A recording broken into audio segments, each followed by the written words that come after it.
உள்ளதை உள்ளபடி சொல்லாம மக்களை பீதி அடைய செஞ்சு அவங்க நியூஸ் பார்க்க வைக்கிறதே நியூஸ் சேனல்ஸ்க்கு ஒரு வாடிக்கை ஆயிடுச்சு.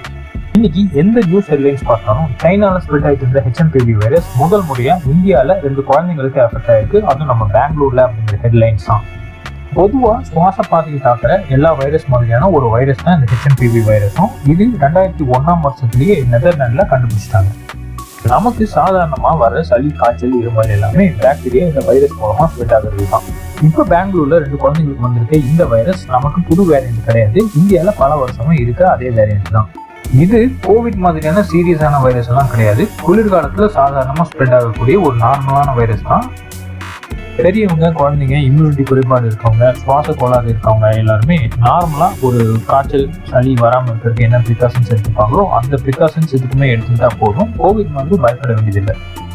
இந்த ஹெச்எம்பிவி வைரஸ் மக்களுக்கு புதுசு இல்லைங்கிற காரணத்தால இப்பவுமே நிறைய பேருக்கு இந்த வைரஸ் இருக்கலாம், சாதாரணமா சளி, காய்ச்சல் ரூபத்துல. அதனால டெஸ்ட் எடுக்க இந்த கவுண்ட் கூட்டிகிட்டே தான் போகும்.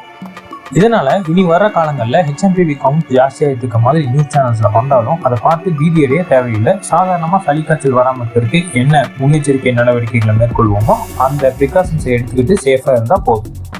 சேனலை சப்ஸ்கிரைப் பண்ண மறக்காதீங்க. இந்த மாதிரி ஹைப் இல்லாத நியூஸ் அப்டேட்ஸாக இருக்கட்டும், சுவாரஸ்யமான பல சம்பவங்களை பற்றின தகவல்களாக இருக்கட்டும் உங்களை தேடி கொண்டு வந்து சேர்த்துட்டே இருப்போம். இந்த தகவல் உங்களுக்கு பிடித்திருந்தா லைக் பண்ணுங்க, உங்க ஃப்ரெண்ட்ஸ் கிட்ட ஷேர் பண்ணுங்க. நீங்க என்ன நினைக்கிறீங்கன்னு கமெண்ட்ல சொல்லுங்க.